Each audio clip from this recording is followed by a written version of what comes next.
ETF index mutual funds నేర్చుకుని stock మార్కెట్లో రాణించాలనుకుంటున్నారా? వెంటనే ఈ నెంబర్కి కాల్ చేయండి. నమస్తే రమగారు. నమస్తే రమగారు, ఆషాఢ మాసం మొదలవుతోంది. మనకి మధ్యలో పూరి జగన్నాథ రథయాత్ర ఉంటుంది కదండి. రథయాత్ర విశిష్టత ఒకసారి మాట్లాడుకుందామండి. ఆషాఢ శుద్ధ విద్య ఆ రోజున రథయాత్ర ప్రారంభమవుతుంది. ప్రపంచంలో ఏ దేవాలయంలోనూ మూల విరాట్టు కదలడు, మూలవరులు అక్కడే ఉంటారు. ఉత్సవవరులే విగ్రహాన్ని అన్ని చోట్లకి వస్తారు. మన తిరుమలలో అంతే, భద్రాద్రిలో అంతే, అన్ని చోట్ల అంతే. మూలవరులను ఎట్లా కదుపుతాం? అవును కదా. అసలు మూల విరాట్టు అంటే కదలని వాడు అని అర్థం. ఒక్క పూరిలో మాత్రమే సంవత్సరం అంతా పూజలు అందుకునే అయ్యవారు స్వయంగా జనబాహుళ్యంలోకి వచ్చి ప్రపంచాన్ని చూసి అందరినీ ఆశీర్వదించి ఓ 10-12 రోజుల పాటు యాత్ర జరుపుకుని తిరిగి లోపలికి ప్రవేశిస్తాడు. అన్ని రోజులు కూడా ఆయనే అనుకుంటా కదండి. అన్ని రోజులు కూడా యాత్ర ఇట్లా అంటే యాత్ర అంటే ఇదంతా నడుస్తూనే ఉండడు. ఓ రోజు వెళ్తాడు, ఓ రోజు వస్తాడు. మధ్యలోదంతా కూడా తన మందిరం వదిలిపెట్టి గుండీచా మందిర్లో ఉంటాడు. అవును అవును. అట్లా దేవాలయాన్ని వదిలిపెట్టే మూలవరుడు ఇంకొకడు లేడు. ఈయనొకడే జగన్నాథుడే. అందుకే జగన్నాథుడని పేరు. ప్రపంచాన్ని పాలించడానికే బయటకు వస్తాడు. మనకి హిందువుల సంప్రదాయంలో చార్ధామ్ యాత్ర చాలా విశిష్టమైంది. మామూలుగా మనం చకచకా చెప్పుకుంటాం. చోటా చార్ధామ్ యాత్ర గంగోత్రి, యమునోత్రి, కేదార్నాథ్, బద్రీనాథ్. అక్కడి సిస్టమ్ ప్రకారం అదైతే భారతీయ సాంప్రదాయం ఏంటంటే 4 ధామాలు మనం తప్పనిసరిగా భారతీయుడైన వాడు కులమత జాతి విచక్షణ లేకుండా ఈ ప్రాంతానికి వెళ్ళి రావాలి. ఆ దైవాన్ని అనుసరిస్తావా, ఆయన నిన్ను అనుగ్రహిస్తాడా, అది వేరే కథ. భారతదేశంలో పుట్టిన ప్రతి వ్యక్తి ఈ 4 చోట్ల అడుగు పెట్టాలి. అందులో మొదటిది పూరి, రెండోది రామేశ్వరం, మూడోది ద్వారక, 4వది బద్రీనాథుడు. ఈ 4 ప్రాంతాల్లో దైవానుసరణ. నువ్వు ఆ ప్రాంతంలోకి వెళ్తే భగవంతుడిని నిన్ను లాగుతాడు ఇటు కావాలంటే అటు. ఆయన్ని మనం అనుసరించినా అనుసరించకపోయినా సరే ప్రాంతాన్ని తప్పకుండా మన కాలు పడాలి, మనం నిద్ర చేయాలి, మనం అక్కడ అన్నం తినాలి, ఆ గాలి పీల్చాలి. యాత్రగా చేస్తే పూరి జగన్నాథుడిని తొలి దర్శనం, రామేశ్వరుణ్ణి 2వ దర్శనం, ద్వారకాధీశుడిని 3వ దర్శనం, బద్రీనాథుడిని 4వ దర్శనము చేయాలి. భక్తి కలిగిన వాడు దర్శనం చేయాలి, లేనివాడు కనీసం ఆ ప్రాంతానికి వెళ్తాడు. ఈ 4 దిక్కులు భారతదేశంలో మనమున్న భరతఖండంలో చూడవలసిన, నడవవలసిన, తిరగవలసిన ప్రదేశాలు. అందులో మొట్టమొదటిదైన పూరి ప్రపంచ ప్రఖ్యాతి చెందింది. అక్కడ జరిగే రథయాత్ర ఎక్కడా ఏ దేవాలయంలోనూ ఏ ఊర్లోనూ లేనన్ని ప్రత్యేకతలు కలిగి ఉన్నది. పూరి దేవాలయమే అత్యంత ప్రత్యేకమైన దేవాలయం. ఎక్కడ మామూలుగా ఒక దేవతా విగ్రహం చిన్నగా బయటికి ఇచ్చిన, ఒక ముక్క విరిగిన, ఇక పూజార్హత ఉండదు విగ్రహానికి. చాలా చోట్ల మనం చూస్తాం. కొన్ని దేవాలయాల్లో విగ్రహం భగ్నమైందని పక్కకు పెట్టి కొత్త విగ్రహాన్ని తయారు. పూరిలో మాత్రమే పూర్తిగా తయారు కాబడని అయ్యవారే మనకి కొలువు తీరి ఉంటాడు అక్కడ. స్వామి విగ్రహాలు పూర్తి కాల, ముండి చేతులతో ఉంటాడు. నేత్రాలు ఏమి పూర్తి కాలేదు, ఏమి పూర్తి నేత్రాలు అవి కనిపిస్తే బడి చక్రాలంతంత కళ్ళతోటి చూస్తూ ఉంటాడు. అవును. శరీర అవయవాలు ఏవి పూర్తిగా తయారవల. మళ్ళీ తయారయ్యే విగ్రహాలు కూడా లోకంలో ఎవ్వరికీ ఏ దేవుడికి ఉండవు. ప్రతి 12 నుంచి 14 ఏళ్ల వ్యవధిలో జగన్నాథ స్వామి మళ్ళీ తయారవుతాడు. ఈ విగ్రహాలకి కాలం చెల్లుతుంది, వీటిని సముద్రంలో వదిలిపెడతారు, కొత్త విగ్రహాలని తయారు చేసి పెట్టుకుంటారు. ఈ అయ్యవారి జగన్నాథ స్వామి మూల విరాట్ విగ్రహాన్ని మళ్ళీ తయారు చేస్తారు.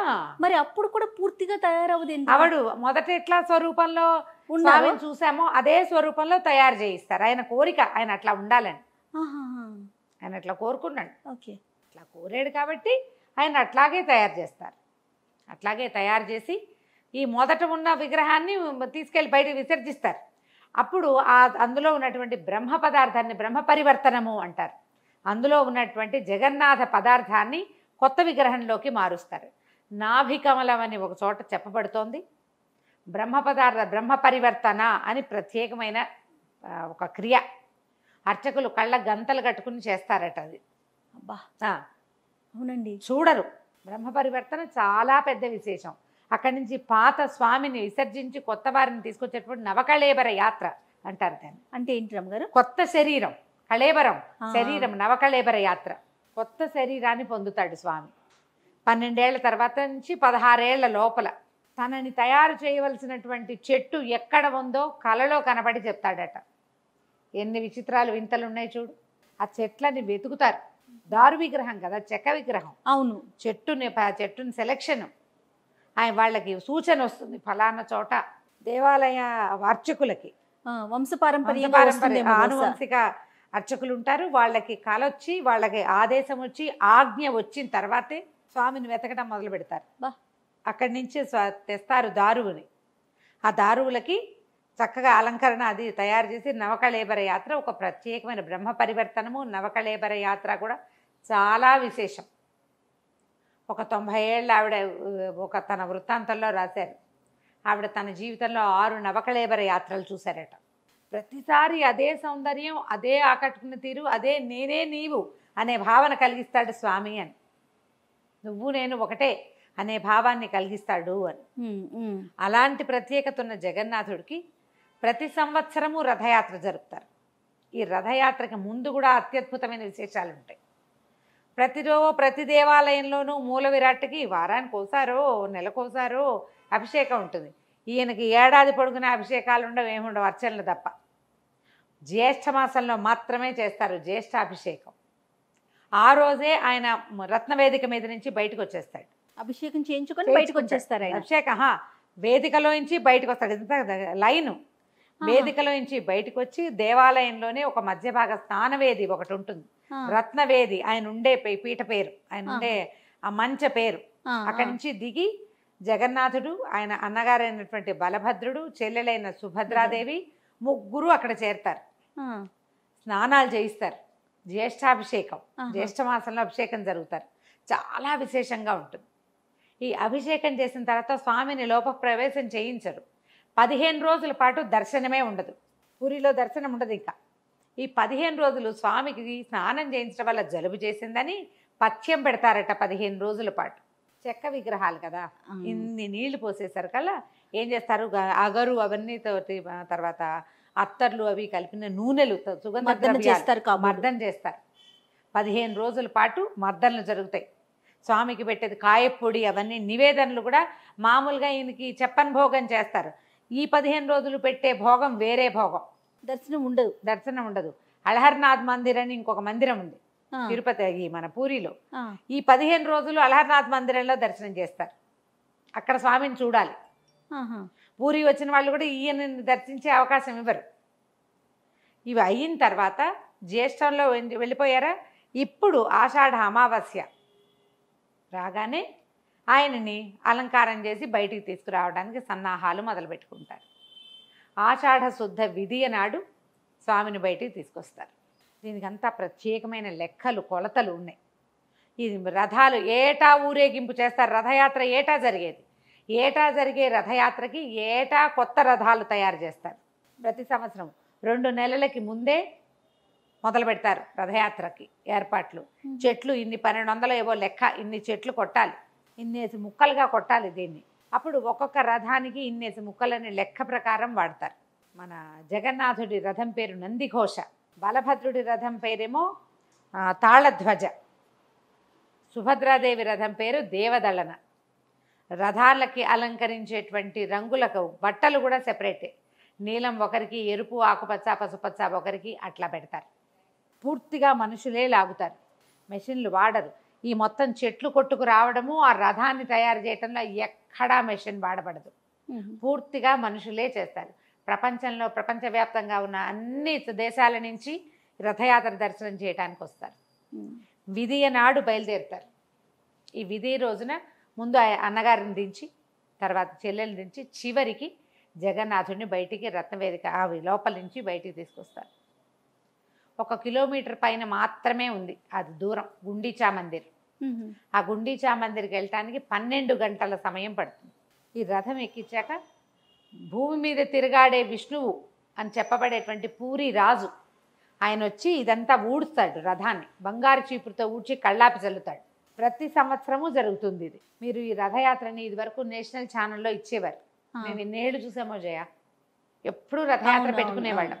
ఇప్పుడు మనకి చాలా ఛానల్స్లో, భక్తి టీవీ లాంటి చోట్ల అన్ని టీవీలలో ఇచ్చేస్తారు. చక్కగా చూడండి సాకల్యంగా. మనం వెళ్ళలేకపోతాం కదా. ఈ సాగే రథయాత్ర 12 గంటల పాటు సాగి అక్కడికి చేరతారు. ఆ రాత్రి లోపలికి ప్రవేశపెట్టరు, ప్రవేశపెట్టకుండా బయటే ఉంచుతారు. యాత్ర అయిపోయిన తర్వాత కూడా అంటే అక్కడికి వెళ్ళాక వెంటనే ప్రవేశం చేయరు. అలసిపోతాడు స్వామి ప్రయాణం చేసి చేసి. ఆపి మర్నాడే లోపలికి తీసుకెళ్తారు.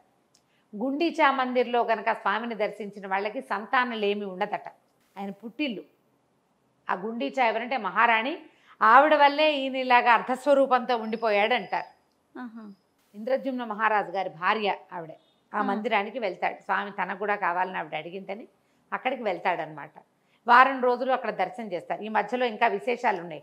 విధి నాడు వెళ్తాడా, తది నాడు ఎక్కుతాడు. తదియా చవితి లేదు, పంచమి అష్టమి మధ్య, పంచమి షష్ఠి మధ్యలో 5వ రోజున యాత్ర మొదలైన 5వ రోజున హేరా పంచమి అని అంటారు దాన్ని.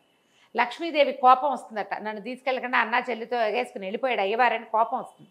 కోపం వచ్చి ఆవిడ ఇక్కడ దాకా వచ్చి గుండీచా మందిర్ దాకా వచ్చి రథాన్ని ధ్వంసం చేసి వెళ్ళిపోతుందట. కొంతమేర విరకొట్టేస్తుంది. అది ఆవిడని తీసుకొస్తారు, అమ్మ లక్ష్మీదేవిని తీసుకొచ్చి ఓరకంట చూస్తుందట. దేవాలయంలోకి ఇట్లా చూపించి తీసుకెళ్ళిపోతారు అమ్మవారిని. లోపలికి తీసుకుపోరు, అర్చకులే చేస్తారు. రథం కొంత విరకొడతారు. కోపం వచ్చి విరకొట్టేంది అని తీసుకెళ్ళి పెడతారు. మనకి జగన్నాథుడు లోపల మందిరంలో, పూరి జగన్నాథ మందిరంలో లక్ష్మీదేవి లోపల ఉండదు. గుమ్మం బయట ఇట్లా పై భాగంలో కనపడతారు. ఆమె లోపలికి వెళ్ళలేదట, బయటే ఉంటుంది. ఈ ఏరా పంచమి నాడు ఇలా విశేషంగా చేస్తారు. తిరిగి మళ్ళీ 7 రోజుల తర్వాత స్వామివారు మళ్ళీ బయలుదేరుతారు. బహుదా యాత్ర అంటారు దాన్ని. తిరిగి మళ్ళీ బయలుదేరి మెల్లిగా చేరతారు. ఇంచుమించు ఏకాదశి నాడు చేరతాడు నాకు గుర్తుండి. వెళ్ళాక ద్వాదశి నాడు లోపల ప్రవేశం చేస్తారు. ఏకాదశి నాడు కూడా ఇక్కడ చాలా పెద్ద ఉత్సవం చేస్తారు. లక్ష్మీదేవి కోరిక మేరకి స్వామి ఆయన సునాభేష అంటారు. బంగారు తొడుగుతారు. ఎంతో అలంకారం చేస్తారు. ఆమె ప్రీత్యర్థం బయటే అలంకారము దర్శనము లభిస్తుంది. సునాభేష దాని పేరు. అక్కడి నుంచి లోపలికి ప్రవేశిస్తాడు. మళ్ళీ సంవత్సరం తర్వాత మళ్ళా రథయాత్రకి సిద్ధమవుతాడు. ప్రతి విషయము పూరిలో వింతగా విచిత్రంగా విడ్డూరంగానే ఉంటుంది. సముద్ర తీరంలో ఉన్న దేవాలయంలో మనం ఒక్కసారి ప్రాకారం దాటి లోపలికి వెళ్తే ఇంకా మనకి ఘోష వినపడదు, సాగర ఘోష. తీరంలో ఉంది కదా, సముద్ర తీరంలో ఉంటే సముద్ర ఘోష సాగర ఘోష అన్ని చోట్ల వినపడాల్సింది. బయట వినిపిస్తుంది కానీ లోపల వినపడదు, లోపల వినిపించదు. చాలా విశేషంగా ఉంటాయి. మనది పూరి జగన్నాథుడి గురించిన ఒక వీడియో కూడా చేసామండి, పాత వీడియో. అది కూడా చూడండి. మీకు ఇంకా విచిత్ర విడ్డూరాలు అక్కడ ఉన్నవి వింతలు. భగవంతుని యొక్క సాన్నిధ్యం ఎట్లా ఉంటుందో పూరిలో చాలా ప్రత్యేకంగా కనపడుతుంది. మనుషులే లాగే ఈ బ్రహ్మాండమైన రథాలు కంటితో చూడాలి. రమ్మగారు కొంతమంది వెళ్ళలేకపోతాం కదా, ఎట్లా రమ్మగారు? ఏం చేస్తాం, టీవీలో చూస్తాం. టీవీలో ప్రత్యక్షంగా చూడగలిగితే అదృష్టం. అయితే ఈ రథయాత్ర సాగే ఈ 10-11 రోజుల్లో మనం జగన్నాథ దర్శనం చేయాలంటే టీవీలో చూసి ఒక ఫోటో పెట్టుకోవటం, ఆయనని ధ్యానిస్తూ మనం ఏదైనా పూజ జరుపుకుంటే అది ఆయనకే చెందుతుందట. ఓహో. 7వ రోజు, 9వ రోజు, 11వ రోజు ఈ 3 రోజుల్లో మనం చేసే దానం జగన్నాథ ప్రీతికరంగా భావించి చేసుకోవాలట. ఇప్పుడు మనం ఈ ప్రాంతం వాళ్ళం, మనకు అక్కడ పద్ధతులు అవి ఏం తెలియదు. మన పద్ధతిలోనే మనం చేసుకుంటాం, అంతే. మన పద్ధతిలోనే చేస్తాం. జగన్నాథ అష్టకం ఒకటి ఉంది. జగన్నాథ స్వామి నయన పథగామి అవ్వాలి మనకి అని ఒక మకుటంతో వస్తాయి. ఎంత బాగుంటాయో. ప్రపంచాన్ని ఏలే దేవుడు, పైగా ఇట్లా తను స్వయంగా ఏ రూపంతో వెలిసాడో అదే రూపంతో జనబాహుళ్యం మధ్యలోకి వచ్చే స్వామి ఆయన కాకుండా ఇంకొకడు లేడు. సులభ సాధ్యుడైన భగవంతుడు, సాక్షాత్ కృష్ణ స్వరూపం. ప్రయత్నం చేసి జీవితంలో ఒక్కసారైనా పూరి దర్శించండి. రథయాత్ర సమయంలో వెళ్ళాలంటే మనకి చాలా పరిచయాలు, ఫ్రెండ్షిప్లు చాలా కావాలి. అంత గందరగోళంగా ఉంటుంది. అంతా ఒరిస్సా ప్రాంతం కదా. మామూలు సమయాల్లో వెళ్ళి దర్శనం చేసుకోవటమే. ట్రై చేసి చూడండి. తప్పకుండా. నమస్తే. నమస్తే.